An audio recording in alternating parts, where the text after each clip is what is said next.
अच्छा बेटा, अब हमारे पास आते हैं इसके बाद एक्सेस स्पेसिफायर। ठीक है, एक्सेस स्पेसिफायर को हम एक्सेस मॉडिफायर भी कहते हैं,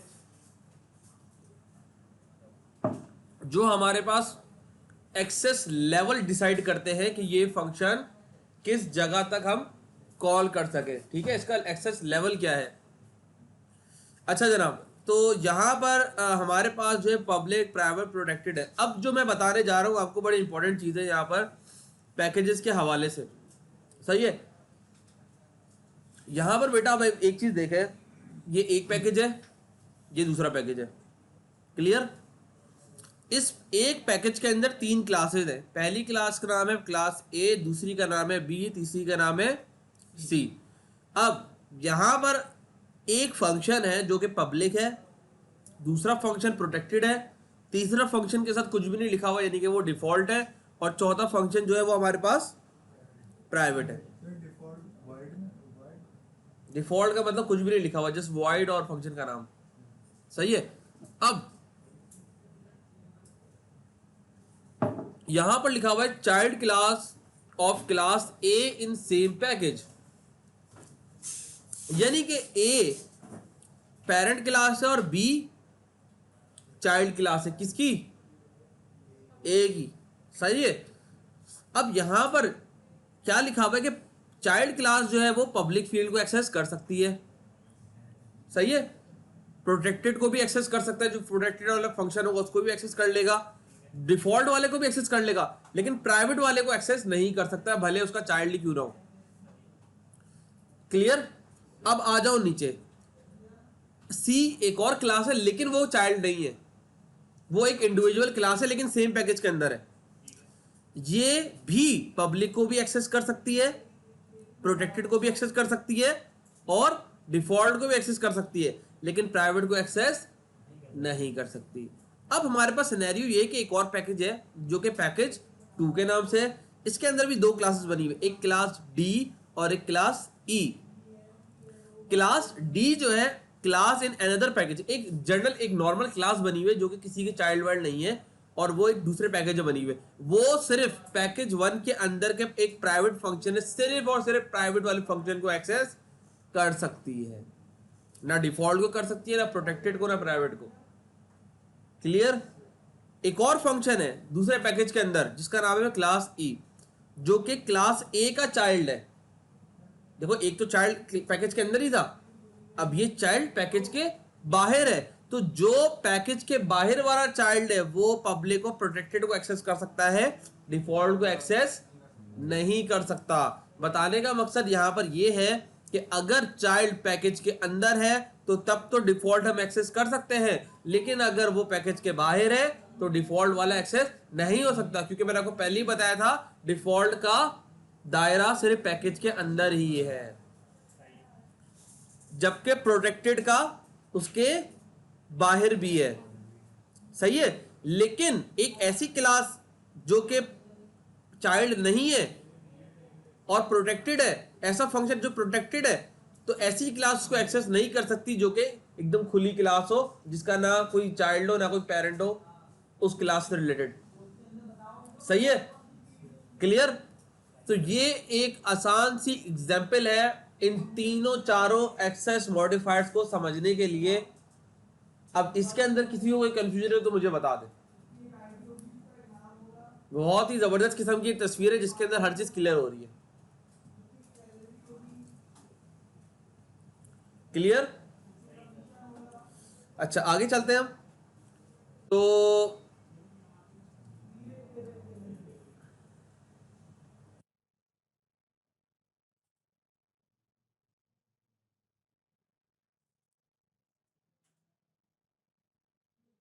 अब ये हमारे पास एक एग्जांपल बनी हुई है, एक क्लास है एम्प्लॉयज के नाम से।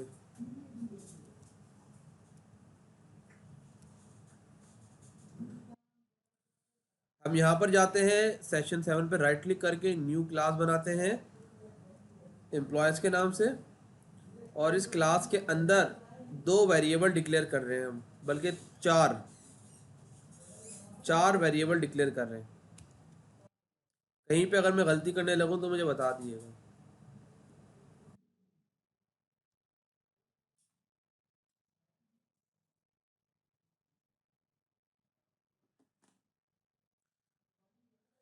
अच्छा, इनमें से दो वेरिएबल, एक प्राइवेट है एक प्रोटेक्टेड है, बाकी दो जो है वो डिफॉल्ट है।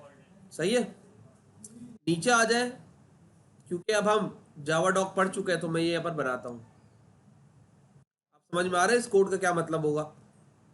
अब मुझे बताएं, हम नीचे कैसा कैसा फंक्शन बनाना चाह रहे हैं? एक ऐसा फंक्शन जिसके अंदर दो पैरामीटर होंगे, एक आईडी के नाम से एक नेम के नाम से होगा। दोनों किस टाइप के होंगे? एक इंटीजर टाइप का होगा और एक स्ट्रिंग टाइप का होगा। फंक्शन का और ये फंक्शन कौन सा होगा? एक कंस्ट्रक्टर होगा, यानी कि मुझे कंस्ट्रक्टर बनाने से एम्प्लॉय का, और जो कि रिटर्न, कंस्ट्रक्टर तो रिटर्न टाइप होती नहीं है उसकी, तो रिटर्न इन्होंने यहाँ पर वॉइड ही लिखा हुआ है। तो नीचे देखो इन्होंने एक एम्प्लॉय, पब्लिक एम्प्लॉय, ये कंस्ट्रक्टर बनाया हुआ है जो कि दो पैरामीटर एक्सेस कर रहा है। समझ में आ रही है जावा डॉक? अब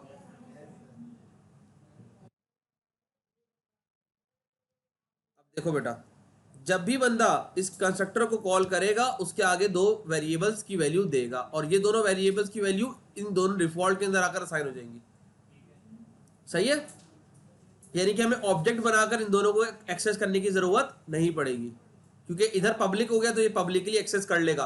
अगर मैं पब्लिक, अगर इसको मैं डायरेक्ट एक्सेस करूंगा तो अगर पैकेज के बाहर को दूसरा वाले पैकेज के अंदर से क्लास एक्सेस करना चाहेगी तो इन दोनों को वो एक्सेस नहीं कर सकेगी, नहीं कर सकेगी ना।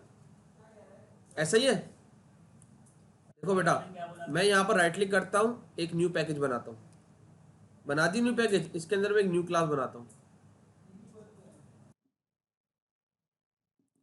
न्यू क्लास मैंने बना दी। इस न्यू क्लास के अंदर मुझे करना क्या है? मुझे एम्प्लॉय का, ये जो एम्प्लॉय वाली क्लास है ना, इस क्लास को इसके इन दोनों चीज़ों को कॉल करना है, इंटीजर स्ट्रिंग और स्ट्रिंग नेम। सही है। हाँ, अब देखते हैं। क्लास तो इंपोर्ट करेंगे ही ना, क्लास इंपोर्ट करे बगैर तो वो क्लास को ऑब्जेक्ट भी नहीं बनाएगा। देखो मैं एम्प्लॉय आ रहा है इनके अंदर, तो बोले सेशन 7 के अंदर है, तो जैसे ही मैं क्लिक करूंगा इसने ऊपर इंपोर्ट कर लिया, इक्वल्स टू न्यू एम्प्लॉय। देखो दो पैरामीटर मांग रहा है आपसे वो, क्योंकि हमने कंस्ट्रक्टर के अंदर बना लिए। तो मैं एक इंटीजर वैल्यू और दूसरे में नाम दे देता हूँ कुछ भी, ठीक है। मैं जाता हूं और नीचे ई डॉट लिखता हूं, ई डॉट करा, नो सजेशंस इसके अंदर क्या,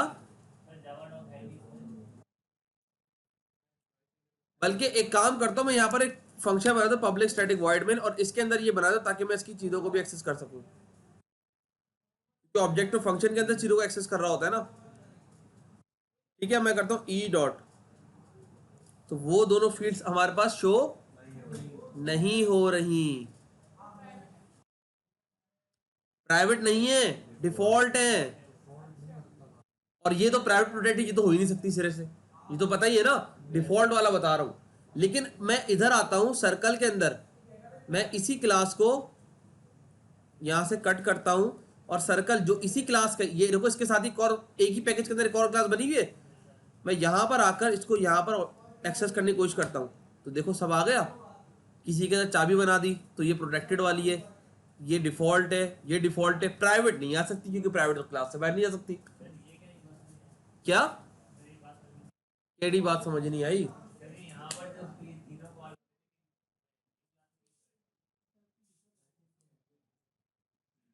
ये एक ही पैकेज का हिस्सा है ना, इसी पैकेज के अंदर एक क्लास बनी, ये भी इधर है।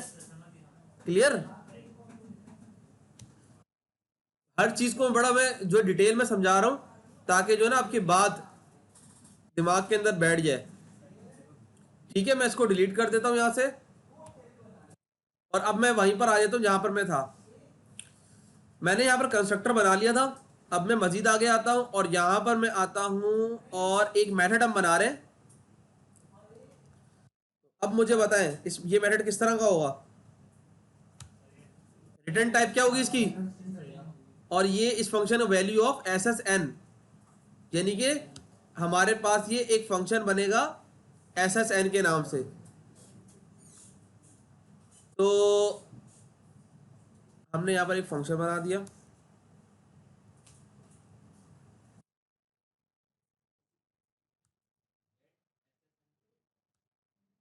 क्या बेटा मेथड का नाम है ना एस एस एन, मतलब क्या है, ये सोशल सिक्योरिटी नंबर है कोई। एक सिनेरियो बना रहे हैं ना वो, एम्प्लॉयज को एक सोशल सिक्योरिटी नंबर असाइन भी कर रहे हैं यहाँ पर ये। हाँ, तो एक नाम बना रहे हैं। अच्छा, एक और फंक्शन बना रहे हैं, एक गेट का और एक सेट का। रिटर्न वाला तो हमारे पास गेट करवाएगा। अच्छा, इस दूसरा फंक्शन जो बना एस एस एन का, उसका पैरामीटर में एस एस एन आएगा, और रिटर्न वो वॉइड है। इसका तो रिटर्न टाइप स्ट्रिंग है, लेकिन इसका क्या है, वॉइड। इसकी स्ट्रिंग क्यों है, क्योंकि ये किसको रिटर्न कर रहा है, एस एस एन, जो यहां पर हमने प्राइवेट बनाया हुआ है। ठीक है, तो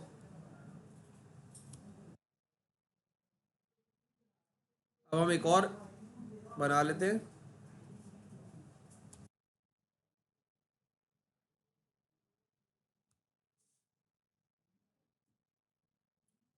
क्लियर। और यहां पर हमने इसको क्या देना है, कोई भी वैल्यू देंगे जो कि आपको स्ट्रिंग टाइप की होगी। सही है। तो यहां पर हम जो सेट करेंगे, जो हम यहां से सेट करेंगे, वो फिर हम इस फंक्शन की मदद से गेट कर लेंगे। और अब देखो कितनी मजेदार चीज है, मैं इस पर क्लिक कर रहा हूं तो इसकी डिटेल पूरी नीचे आ गई। मैं इस पर क्लिक कर रहा हूं तो इसकी पूरी डिटेल नीचे आ रही है। लिखा हुआ भी है S S N dash a string variable storing the social security number. देखो पूरी डिटेल यहां पर आ रही है इसकी, जो हमने यहां पर मेंशन करी है। और जनरेट डॉक कर दूंगा तो इसके HTML5 क्रिएट कर देगा। अच्छा जी, अब एक और यहां पर, अब सिर्फ जावा डॉक देखकर समझो यहां पर हम क्या बना रहे हैं। अब ये क्या बन रहा है, फंक्शन बन रहा है। और इसका पैरामीटर कौन सा होगा, एक स्ट्रिंग पैरामीटर होगा। तो देखो ऐसे ही फंक्शन बन रहा है, ऐसा ही है, जो कि डेजिग्नेशन सेट कर रहा होगा किसी भी एम्प्लॉय वगैरह की। और बता भी रहे आगे सिंगल लाइन कमेंट के अंदर कि ये पब्लिक मेथड है हमारे पास एक। आगे चलते हैं। अब क्या हो रहा है यहां पर,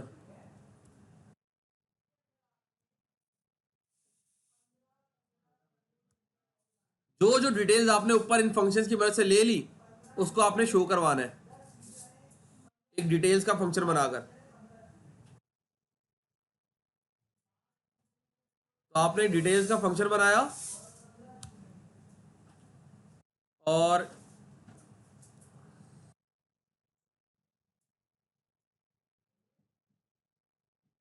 रिप्लेस ऑल। ठीक है बेटा, यानी कि जो ऊपर employee ID, name, employee designation और एसएसएन के अंदर जो वैल्यूज आएंगी,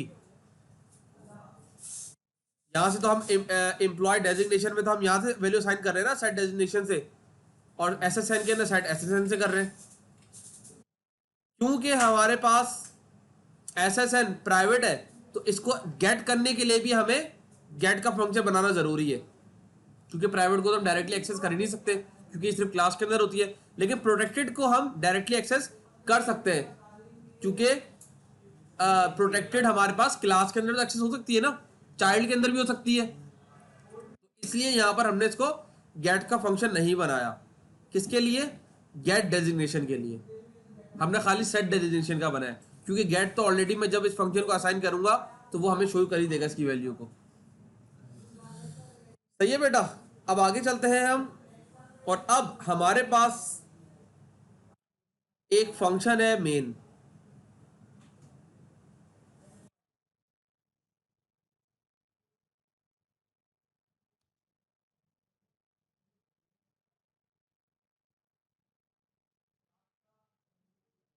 ठीक है जनाब। अब इस मेन फंक्शन के अंदर क्या हो रहा है, सबसे पहले तो हमने एम्प्लॉय वाली क्लास का ऑब्जेक्ट बनाया है। जिस क्लास के अंदर हम काम करें उसका नाम एम्प्लॉयज ही है ना, और इसके अंदर हम दो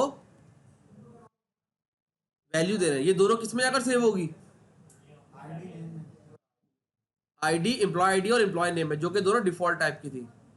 यानी कि हमने इसको भी सिक्योर कर लिया कि भाई डिफॉल्ट में भी इनडायरेक्टली वैल्यू जाकर सेव हो रही, डायरेक्टली नहीं आ रही। किसी को पता नहीं है यहाँ पर ऑब्जेक्ट बनाते वक्त कि पीछे हमने इनके वेरिएबल के नाम क्या रखे हुए हैं। सही है। उसके बाद यहां पर हमने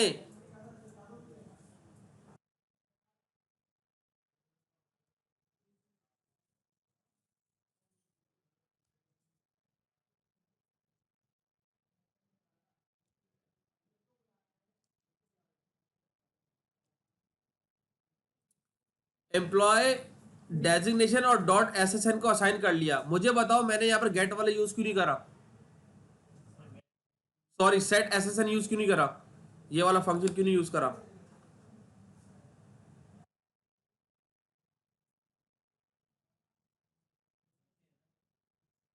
हाँ ये वाला, ये क्यों नहीं यूज करा?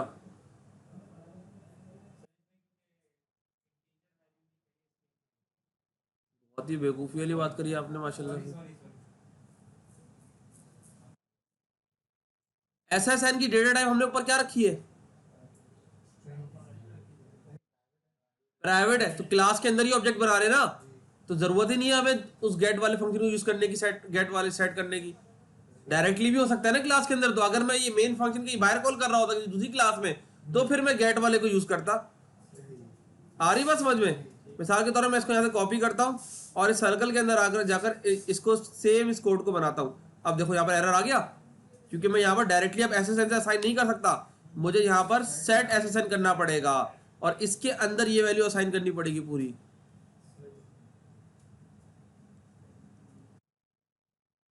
आ रही बात समझ के अंदर?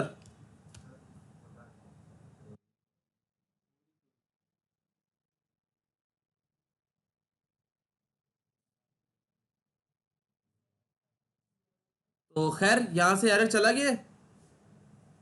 आ रही बात समझ में? बाकी सारे एरर्स को ना देखो, वो किस दूसरी वजह से आ रहा है, क्योंकि रिटर्न टाइम हमने दी हुई उसके नीचे कोडिंग कर रहे हैं।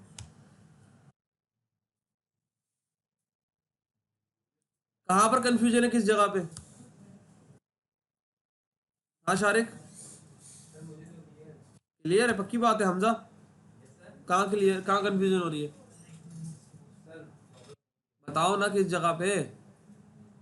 सर ये जो गेट और सेट जो आपने बताया, यार गेट और सेट एक तीसरा बंदा हमने बना दिया जो कि बस चीज ले रहा है और दूसरे तक पहुंचा रहा है, टीसीएस वाला एक तरीके से। आ रही बात समझ में? आप ऑनलाइन ऑर्डर करते हो, आपको पता है वो कहां से उठकर आ रहा है ऑर्डर? नहीं पता ना, आप बस टीसीएस वाला पकड़ा रहे ऑर्डर, आपने चीज ले रहे हो मतलब की, और काम चला रहे हो। आपने कभी जाकर उनके वेयर हाउस में जाकर देखा कि कहां पर वो चीज पड़ी हुई है? नहीं देखा ना। तो यहां पर यही चीज है कि मैंने इस चीज को कर दिया है प्राइवेट। क्या कर दिया इसको मैंने? प्राइवेट। जब प्राइवेट कर दिया तो फिर मुझे नहीं पता, मैंने बना दी एक टीसीएस की सर्विस जिसका नाम मैंने रख दिया सेट एसएसएन। वो करेगा क्या, वो मुझसे चीज लेगा, यानी कि कहां से चीज उठाएगा, उस वाले उस गोदाम से चीज उठाएगा और हमारे अंदर हमें दे देगा। आ रही बात समझ में? यानी कि अगर एक ऐसी चीज जो कि प्राइवेट है उसको डायरेक्टली एक्सेस नहीं कर सकते, तो उसके लिए फिर हम सेट वाला फंक्शन बनाते हैं।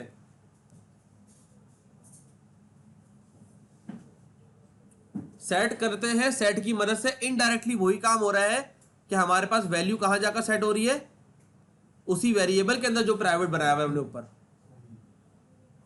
क्लियर है? पक्की बात है? अच्छा एक चीज याद रखो यहां पर कि जब हमने अगर अगर हमने इसको प्राइवेट रखा हुआ है तो फिर इसको एक्सेस करने के लिए भी हमें गेट का फंक्शन बनाना पड़ेगा, क्योंकि डायरेक्टली हम इसको एक्सेस नहीं कर सकते फिर। सही है? इसकी वैल्यू को प्रिंट तो करवा सकता हूं मैं डायरेक्टली, लेकिन अगर मुझे कहीं और इसकी वैल्यू को एक्सेस करना तो मैं डायरेक्टली नहीं कर सकता जब तक कि रिटर्न ना करूं इसको, इस वैल्यू को। तो अब जब मैं इस गेट एसएसएन वाले फंक्शन को रिटर्न करूंगा तो मेरे को मुझे वो वैल्यू देगा जो मैंने इसके अंदर असाइन करवा दी है सेट एसएसएन की मदद से।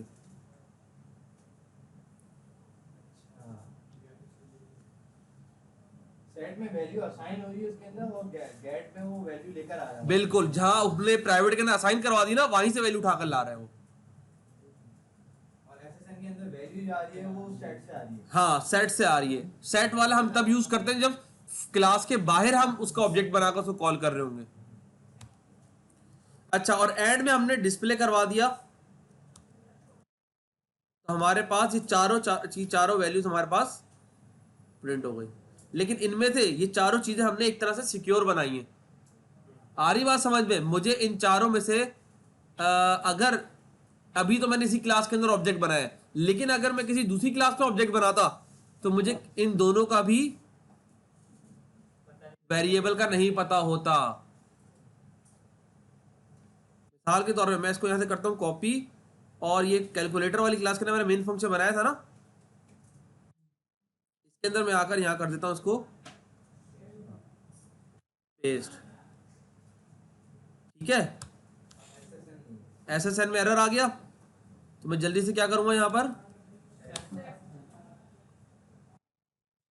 सेट SSN, स्ट्रिंग वैल्यू देनी है हमें। यहाँ पर मैं कॉपी करता हूँ यहाँ पर, और इसको मैं यहाँ पर पेस्ट कर देता हूँ, और इसको मैं यहाँ से हटा देता हूँ। क्लियर है। और अब मैं चलाता हूँ यहाँ पर इस वाली क्लास को, तो देखो चारों रिजल्ट वही आ गए दोबारा से। नीचे वालों को देखने चारों रिजल्ट जो नीचे वाला चल रहा है, ऊपर तो वो वाला पुराना वाला प्रोग्राम चल रहा है, वही वाला काम हो रहा है सेट SSN। अच्छा, मुझे यहाँ पर उस वैल्यू जो ऊपर मैंने सेट करी है सिर्फ उसी वैल्यू को देखना है, तो मैं यहाँ पर करूंगा गेट SSN, और इसको मैं असाइन कर दूंगा किसी भी स्ट्रिंग वेरिएबल के अंदर, या बल्कि इसको डायरेक्टली प्रिंट भी करवा सकता हूं मैं।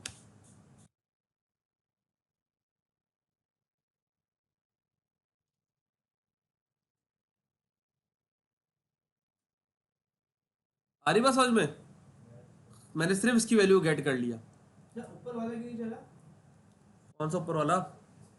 उसको डिस्प्ले वाला फंक्शन चलाया मैंने, डिस्प्ले वाले फंक्शन के थ्रू प्रिंट हो रहा है ना, ये देखो इस फंक्शन के थ्रू।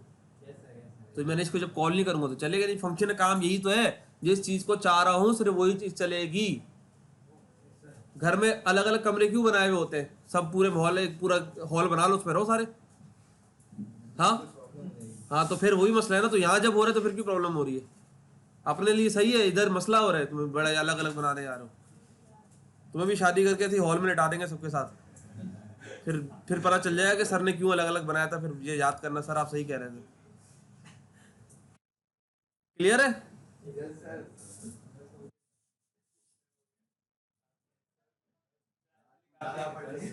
सबर करो जरा एक मिनट।